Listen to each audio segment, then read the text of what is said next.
Hello friend, সবাই কেমন আছো? আশা করি সবাই ভালো আছো। দেখতে পাচ্ছ এগুলো নারকেল, আর আমি হলো নারকেল কোড়াচ্ছি। আর নারকেলের সন্দেশ করব আর তিলের সন্দেশ করব। ভাবছো নারকেলের সন্দেশ তিলের সন্দেশ কেন বানাচ্ছি? তো বিশ্বকর্মা পুজো হবে। আমি ব্লগ দিতে দেরি করে ফেলেছি, শরীরটা খুব খারাপ ছিল, খুব অসুস্থ ছিলাম বিশ্বকর্মা পুজোর পরের দিন থেকে। তো ভিডিওটা করেছি, কিন্তু ব্লগটা দিতে খুব দেরি হয়ে গেছে। এটা হলো আমাদের প্যান্ডেল, ভাই তারা খুব সুন্দর করে প্যান্ডেল তৈরি করেছে। দেখতে পাচ্ছ এগুলি সব কাগজ দিয়ে ফুল বানানো, কিন্তু রং কাগজ দিয়ে ফুল বানিয়েছে, হাতের, সম্পূর্ণটা হাতে বানিয়েছে। আর এগুলি হলো, এই ঝুলগুলি দেখছে, এগুলিও কাগজেরই ঝুল। আর ছোট ছোট ফুল লতের সাথে ঝুলিয়ে দিয়ে গেছে। দেখতে পাচ্ছ কি সুন্দর হয়েছে। এগুলি সব ভাই তারা বানিয়েছে। তো এটা প্যান্ডেলটা কেমন হয়েছে আমাকে অবশ্যই কমেন্ট করে তোমরা জানাবে।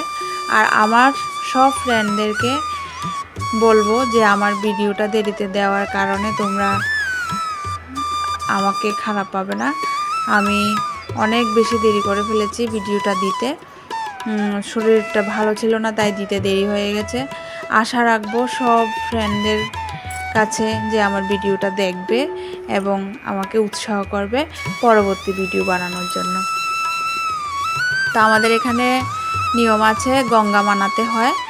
তো মা গঙ্গাকে মানিয়ে ওখানে ব্রাহ্মণ ঠাকুর এই ঘট ভরে তারপরে জল নিয়ে আসবে। তো এই মামিমণি, আমার ছোটো মামিমণিটা, উনি গঙ্গাকে মানাচ্ছেন ধূপকাঠি মোমবাতি দিয়ে, তারপর তেল সিঁদুর, তারপর গঙ্গা মাকে ভোগ দিয়ে তারপর ব্রাহ্মণ ঠাকুর ওখান থেকে জল ভরে নিয়ে যাবে পুজোর জন্য। সবার বাড়িতে নিশ্চয়ই বিশ্বকর্মা পুজো হয়েছে। সবাই কেমন আনন্দ করেছো, ভালো খারাপ সব কিছু কমেন্টের মধ্যে জানাবে, খুব খুশি হব। আমি নিজে কমেন্ট করে জানাতে পারছি না, তাই ভিডিও দিয়ে তোমাদের সাথে শেয়ার করলাম। খুব আনন্দ করেছি বিশ্বকর্মা পুজোতে, সারা দিন এবং রাত্র অবধি আমরা অনেক আনন্দ করেছি। তো এই নিজেকে তো ভিডিওর মধ্যে আনতে পারছি না, ক্যামেরার মধ্যে আনতে পারছি না, তাই মামিকে বলেছি একটু ক্যামেরা করে দিতাম।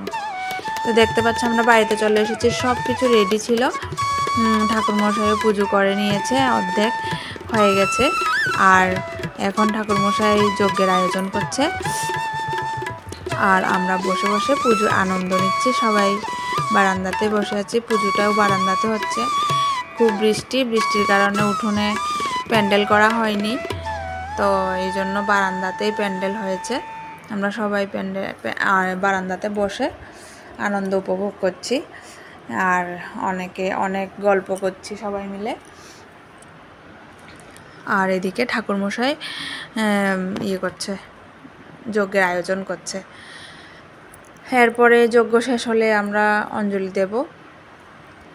তারপর আমাদের বাড়িতে উঠোন ভর্তি বিশ্বকর্মা ঠাকুর সাজিয়ে রাখা হয়েছে, ছোট থেকে বড় পর্যন্ত। তোমাদের বাড়িতে আছে কিনা জানি না, আমরা একটাকেও বাদ দিই না, ছোট সাইকেল থেকে বড় সাইকেল থেকে সব রকমের। দেখতে পাচ্ছ অঞ্জলি দিচ্ছি, অঞ্জলি দেওয়া শেষ হলে এরপরে ঠাকুরকে মানাতে যাব। ওই দেখতে পাচ্ছ উঠোনে সবাইকে সাজিয়ে রাখা হয়েছে, ছোট সাইকেল বড় সাইকেল, ছোট বাইক বড় বাইক, ছোট গাড়ি বড় গাড়ি, সব রকমের। এগুলি সব আমাদের নিজেরার।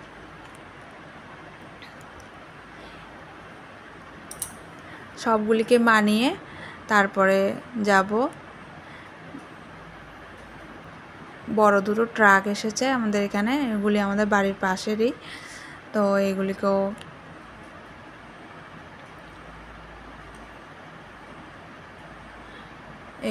মানাচ্ছে ঠাকুর, ব্রাহ্মণ ঠাকুর দিয়ে এগুলিকে মানাচ্ছে। তারপর চলে এলাম পুজো শেষ, মানে পেট ভোজন। পুজো শেষ হওয়া মাত্র আমাদের প্রসাদ খাওয়া শুরু হয়ে গেল। তো সবাই মিলে প্রসাদ খাচ্ছি। চলে আসলাম আবার আরতিতে। সন্ধ্যার সময় অনেকক্ষণ আরতি হয়েছে, অনেক সময় ধরে আরতি হয়েছে। এটা হলো আমার মাসি, উনি খুব ভালো ধূপতি আরতি করে, নাচ করে, খুব ভালো। তাই তোমাদেরকে দেখালাম কেমন হয়েছে আরতিটা, অবশ্যই কমেন্ট করে জানাবে। আর সবাই অনেক বেশি ভালো থাকবে, সুস্থ থাকবে, নিজের শরীরের খেয়াল রাখবে। সামনে আসছে অনেক বড় পুজো আমাদের, সেটা হলো দুর্গাপুজো সবাইকে ভালো রাখবে, সুস্থ রাখবে।